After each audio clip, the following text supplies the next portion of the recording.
ಮಂಜುನಾಥ್ರವರ ಪಾರ್ಥಿವ ಶರೀರ ನಾಳೆ ಬೆಳಗ್ಗೆ ರೀಚ್ ಆಗುವಂಥ ಎಲ್ಲ ಮಾಹಿತಿಗಳು ಲಭ್ಯ ಆಗ್ತದೆ. ನಿನ್ನೆ ರಾತ್ರಿ 1 ಗಂಟೆಗೆ ಪ್ರಹ್ಲಾದ್ ಜೋಶಿ ಅವರು ಫೋನ್ ಮಾಡಿದ್ರು. ಅಲ್ಲಿ ಆಗ್ತಿರೋದು ಎಲ್ಲ ವ್ಯವಸ್ಥೆಗಳ ಬಗ್ಗೆ ಕೂಡ ನನ್ನ ಜೊತೆ ಮಾತಾಡಿದ್ದಾರೆ. ಕುಟುಂಬದವ್ರ ಜೊತೆ ಕೂಡ ರಾತ್ರಿ ಮಾತಾಡಿದ್ರು. ಎಲ್ಲ ರೀತಿಯ ಸಂಗತಿಗಳನ್ನು ಹೇಳಿ ಒಟ್ಟು ಫ್ಲೈಟಿಗೆ ಸಂಬಂಧಪಟ್ಟ ಫ್ಲೈಟಲ್ಲಿ ತಂದಿರ್ತಾರಂತ ಎಲ್ಲ ಸಿದ್ಧತೆಗಳು ಮಾಡ್ತಾ ಇದ್ದೀವಿ ಅಂಥೇಳಿ ಅದಕ್ಕೆ ಸಂಬಂಧಪಟ್ಟಂತೆ ಎಲ್ಲ ಡೀಟೇಲ್ ಕಳಿಸ್ಕೊಡ್ತೀನಿ ಅಂತ ಹೇಳಿದ್ರು. ಇವತ್ತು ಬಂದಿದೆ. ಸಂಜೆ 6 ಗಂಟೆಗೆ ಲಿಫ್ಟ್ ಆಗಬೇಕು ಅಂತ ಮಾಹಿತಿ ಇವತ್ತು ಸಂಜೆ ಆಗಬೇಕು. ಬೆಳಗ್ಗೆ 6:15 ಸುಮಾರಿಗೆ ಇಲ್ಲಿ ಯಾಕೆಂದರೆ ನೈಟ್ ಲ್ಯಾಂಡಿಂಗ್ ಫೆಸಿಲಿಟೀಸ್ ಇದೆಲ್ಲ ಹಿಂದೆ ಅದೆಲ್ಲದನ್ನು ಅವ್ರ ಗಮನದಲ್ಲಿದೆ. ಸೊ ಹಾಗಾಗಿ ಬೆಳಗ್ಗೆ 6:15ಗೆ ರೀಚ್ ಆಗ್ಬೋದು ಶಿವಮೊಗ್ಗಕ್ಕೆ ಅಂತ ಈಗಿರುವಂಥ ಶೆಡ್ಯೂಲ್ ಈಗ ಬಂದಿದೆ, ನನ್ನ ಕೈಲಿದೆ. ಅದನ್ನು ಗಮನದಲ್ಲಿ ಇಟ್ಕೊಂಡು ಹೇಳೋದಾದರೆ ಬೆಳಗ್ಗೆ 6:15ಗೆ ಇಲ್ಲಿಗೆ ಪಾರ್ಥಿವ ಶರೀರ ಶಿವಮೊಗ್ಗದಲ್ಲಿ ಬರುತ್ತೆ.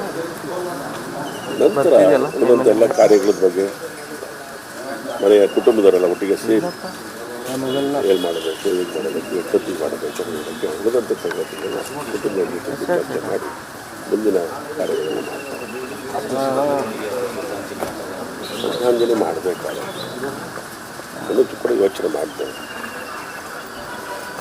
ಅದಕ್ಕೆ ಮೊದಲು ಈಗ ನಾವು ಅದನ್ನು ಅಲ್ಲಿಂದ ಬರೋ ಹಾಗೆ ಏನು ಮಾಡಬೇಕು ಅದ್ರ ಬಗ್ಗೆನೇ ಗಮನ ಜಾಸ್ತಿ ಇದ್ದಿದ್ದರಿಂದ ಉಳಿದಂಥ ಸಂಗತಿಗಳು ಯೋಚನೆ ಮಾಡ್ತೇವೆ.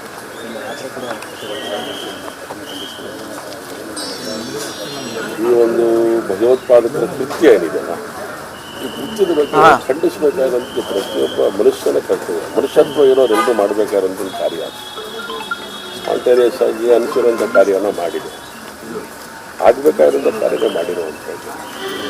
ಯಾಕೆಂದರೆ ಭಯೋತ್ಪಾದಕತೆ ತಾಂಡವ ಇವತ್ತು ನೆನೆದಲ್ಲ. ಸಂಸತ್ ಭವನನ್ನೇ ಮುಟ್ಟಿದಂಥ ಒಂದು ಭಯೋತ್ಪಾದಕತೆ ಇದು ಮಟ್ಟ ಹಾಕೋಕ್ಕೋಸ್ಕರ ಎಲ್ಲ ರೀತಿಯ ಸಿದ್ಧತೆಗಳು ಈಗಾಗಲೇ ಸರ್ಕಾರಗಳು ಮಾಡಿಕೊಂಡಿರುವಂಥದ್ದು. ಕೇಂದ್ರದ ಪ್ರಧಾನಮಂತ್ರಿ ಮೋದಿ ಅವರು ಈಗಾಗಲೇ ವಾಪಸ್ ಬಂದಿದ್ದಾರೆ. ಅಮಿತ್ ಶಾ ಅವರು ಈಗಾಗಲೇ ಅಲ್ಲಿದ್ದಾರೆ. ಒಟ್ಟಾರೆ ಭಯೋತ್ಪಾದಕತೆಯನ್ನು ಅದರ ಹುಟ್ಟನ್ನು ಅಡಗಿಸುವಂಥ ಕೆಲಸವನ್ನು ಮಾಡುತ್ತೆ. ಆ ನೋವನ್ನು ಎಲ್ಲೋ ಒಂದು ಕಡೆ ಪ್ರಕಟ ಆಗಬೇಕು, ಆಗಿರೋದ್ರೆ ಕಷ್ಟ. ಹಾಗಾಗಿ ಆ ಭಯೋತ್ಪಾದಕತೆಯ ಸಂಗತಿಗಳು ಏನಿದೆ ಅದು ನಿರ್ನಾಮ ಮಾಡೋ ತನಕ ನನಗೆ ಸಮಾಧಾನವಿಲ್ಲ ಅನ್ನೋದು ಸಂಗತಿನ ತಿಳಿಸೋದಕ್ಕೆ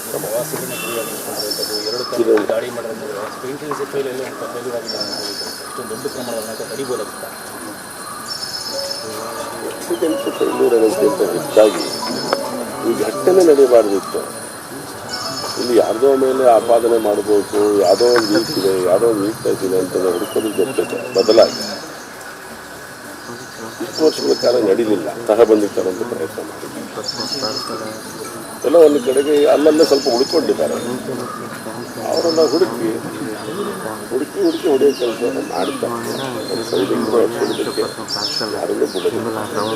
ಎಲ್ಲ ಒಂದು ಕಡೆಗೆ ಆಗಬಾರ್ದಿತ್ತು ಅನ್ನೋದು ಸಂಗತಿ ಆಗಬಾರ್ದಿತ್ತು, ಆಗಿದೆ.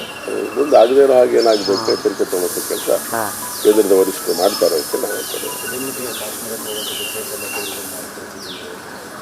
ಅದೇ ಅವರ ಉದ್ದೇಶ ಇರುವಂಥದ್ದು. ಹಾಗಾಗಿ ನಮ್ದಿರುವಂಥದ್ದು ಏನು ಅಂತ ಹೇಳಿದ್ರೆ ಆರ್ಟಿಕಲ್ 370 ತೆಗೆದ ಮೇಲೆ ಸಹಜವಾದಂಥ ಸ್ಥಿತಿಯಲ್ಲಿದೆ. ಅದಿಲ್ಲ ಅನ್ನೋದನ್ನು ತೋರಿಸ್ಬೇಕಾಗಿತ್ತು. ಆ ಕೆಲಸಕ್ಕೆ ಕೈ ಹಾಕಿಬಿಟ್ಟಿದ್ದಾರೆ. ಕಾಶ್ಮೀರಕ್ಕೆ ಯಾರು ಹೋಗಬೇಕು ಅಂತ ಅಪೇಕ್ಷೆ ಇದೆ, ಅವ್ರಿಗೆ ಹೋಗೋದಕ್ಕೆ ಬೇಕಾಗಿರುವಂಥ ಎಲ್ಲ ಸಂಗತಿಗಳನ್ನು ಕೂಡ ಯೋಚನೆ ಮಾಡುವಂಥದ್ದು. ಪ್ರವಾಸಿಗರು ಹೆಚ್ಚಿನ ರೀತಿಯಲ್ಲಿ ಬರಬೇಕು ಅನ್ನೋ ಕಾರಣಕ್ಕೋಸ್ಕರನೇ ವಿಶೇಷ ಸಂಗತಿಗಳು ನಡೆದಿದೆ. ಅದರಿಂದ ಏನಾಗಿದೆ ಅಂತ ಸರ್ಕಾರಗಳು ಕೂಡ ಹೇಳಿದೆ. ಈಗಾಗಲೇ ಸಾಕಷ್ಟು ಒಳ್ಳೆ ವರದಿಗಳು ಬಂದಿದೆ. ಅಲ್ಲಿಗೆ ಹೋಗಿ ಬಂದವರು ಕೂಡ ಅಲ್ಲಿಯ ಒಟ್ಟು ಪರಿಸ್ಥಿತಿಯನ್ನು ನಮಗೆ ಹೇಳಿದ್ದಾರೆ. ಎಷ್ಟು ಸಂತೋಷ ಆಗತ್ತೆ ಅಂತೇಳಿ. ಅದೇ ಅವರಿಗೆಲ್ಲ ಹೊಟ್ಟೆ ಉರಿತಾ ಇರೋವಂಥದ್ದು. ಆದ ಸಿಟ್ಟನ್ನು ಅದನ್ನು ರೊಚ್ಚಿಗೆದ್ದು ಈ ಕೆಲಸವನ್ನು ಮಾಡ್ತಾ ಇದ್ದಾರೆ. ಹಾಗಾಗಿ ಎಲ್ಲೋ ಒಂದು ಕಡೆಗೆ ನಾನು ನಿನ್ನೆ ಹೇಳಿದೆ, ಇದು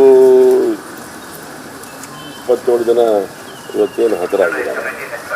27 ಜನಕ್ಕೆ 27 ತಲೆ ಅಲ್ಲ ನನಗೆ ಬೇಕಾಗಿದ್ದಾರೆ. ಇದು ನಿರ್ಮೂಲನ ಮಾಡೋಕ್ಕೆ ಇವರು ಬಲಿದಾನ ಮಾಡಿದ್ದಾರೆ 27 ಜನ ಅಂತೇಳಿ ನಾನಂತೂ ಭಾವಿಸಿದ್ದೇನೆ. ಮುಂದಾಗುವಂಥ ಎಲ್ಲ ಪರಿಣಾಮಗಳನ್ನು ನಾವು ನೋಡುತ್ತೇವೆ. आणि ಸೈಡ್ ದೇಶ ಸುರಕ್ಷಿತವಾಗಿರುತ್ತೆ. ಹಾಗಾಗಿ ಯಾರು ಆತಂಕ ಪಡೋ ಅವಶ್ಯಕತೆ ಇಲ್ಲ. ಒಂದು ವಾರ ಆಚೆ ಈಚೆ ಪೋಸ್ಟ್ಪೋನ್ ಮಾಡಿಕೊಳ್ಳಿ. ಅದಾದ ನಂತರ ಪ್ರವಾಸಿಗರು ಕಾಶ್ಮೀರಕ್ಕೆ ಮತ್ತೊಮ್ಮೆ ಹೋಗಿ ಶಾರದೆಯನ್ನು ಭೇಟಿ ಮಾಡಿ ನಮಸ್ಕಾರ ಮಾಡಿಕೊಂಡು ಆಶೀರ್ವಾದ ತಗೊಂಡು ಬನ್ನಿ. ಆ ರೀತಿಯ ಸ್ಥಿತಿ ಅಲ್ಲಿ ಆಗತ್ತೆ ಅಂತೇಳಿ ನಂಬ್ಕೊಂಡಿದ್ದೀವಿ. ಖಂಡಿತ ರೀ, ಅದ್ರ ಬಗ್ಗೆ ನಾನು ಇನ್ನೊಂದು ಸರಿ ನಾನು ಮಾತಾಡೋದಿದ್ದೇನೆ.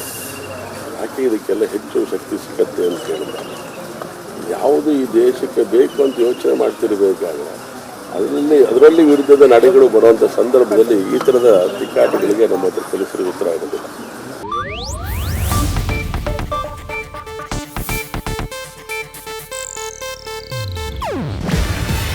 ಇದು ಏಷ್ಯಾನೆಟ್ ನ್ಯೂಸ್ ನೆಟ್ವರ್ಕ್ ಪ್ರಸ್ತುತಿ. ನೀವು ನೋಡ್ತಿದ್ದೀರಾ ಏಷ್ಯಾನೆಟ್ ಸುವರ್ಣ ನ್ಯೂಸ್.